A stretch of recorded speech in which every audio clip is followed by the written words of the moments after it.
Let's try to figure out why this machine was so important. We are joined by the President of the Army's Center for Military Modernization, Mr. Osborne. Thank you very much for joining us.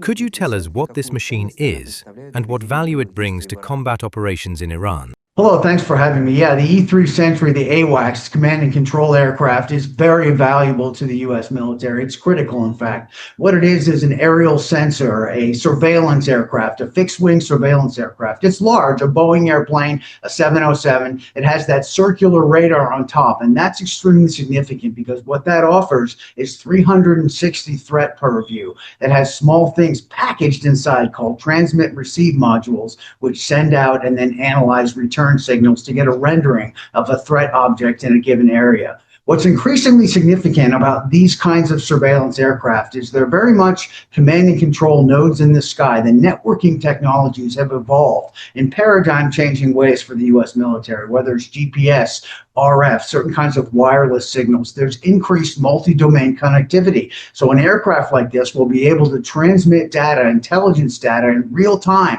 to fixed-wing aircraft, to ground command and control, even receive GPS signals from space. So it's the idea of an integrated picture of the battlefield. So assets like this are extremely critical for the U.S. military. There aren't a whole lot of these aircraft, and I'm sure it's something the U.S. Air Force might like to see more of. In that case, how significant is the loss or damage of a single unit to the U.S. Army? Well, no one wants to see anything lost in any kind of a war, and these are obviously very expensive. The most important thing is in the case of this, there weren't airmen inside, because the military will always tell you it's the people who serve that are far more important than the equipment. And actually, it's part of why things like the F-16 have built-in automated collision avoidance technology, so that in the event that the pilot pulls too many G's and goes off course, the aircraft can automatically redirect and save the pilot. But in the case of this, yes, very expensive, very high-tech kind of platform, and there aren't a whole lot of them. So, of course, the loss is very significant. The concern, probably even more so, is how something was able to precisely target this. That's exactly the question. What do you attribute the fact that this aircraft, which is so important, ended up in such a vulnerable position to? Very unclear how something may have gotten through. It could have been a lucky shot. There are a lot of things that are called area weapons that are just kind of indiscriminately fired in a certain direction where a base or an installation is known to be.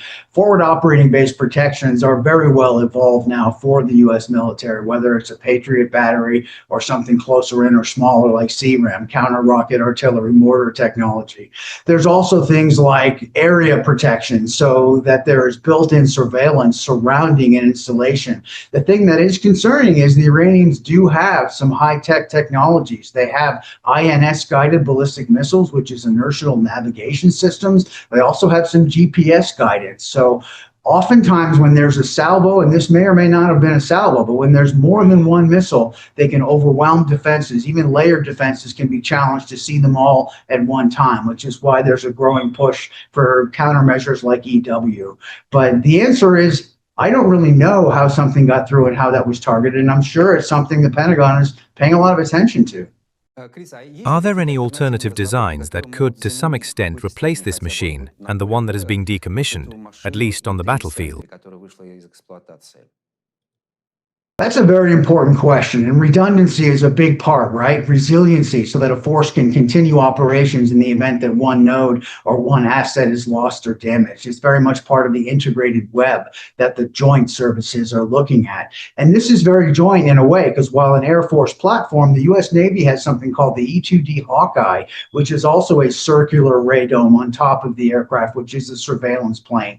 That aircraft functions to an extent as a gateway as well. It can actually connect something like the ship-based command and control with an aerial threat beyond the horizon. There's a Navy program called NIFCA, Naval Air Control, essentially, that what that does is detect threats, incoming missiles from beyond the horizon, and then it cues an SM-6 interceptor to essentially shoot up from the ship and knock them out. So these kinds of platforms are essential. There has to be an aerial node in many cases, or it's very helpful to have an aerial node in many cases when it comes to ballistic missile defense. So there are programs, and there are existing airplanes like the E-2D Hawkeye. There are also drones. There are also drones and smaller platforms are increasingly being engineered to perform these kinds of gateway functions, even combat platforms. For example, the B-21 is often revered not just for its paradigm-changing stealth, but for the realization that it will have a new generation of computing, command and control, and sensing so that it can operate as kind of a flying hub, a command and control node in the sky, connecting with satellites, fixed wing,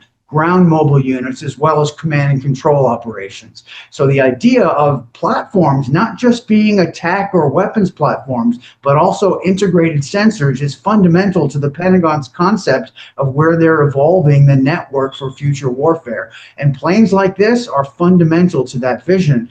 And something like the AWACS is not very stealthy, right? So when that's in the air, it is going to be more vulnerable unless there's massive amounts of air supremacy. And even then, it can still be vulnerable, which is why it's not surprising you see more drones, you see more smaller platforms doing similar functions. Thank you very much for such a detailed explanation.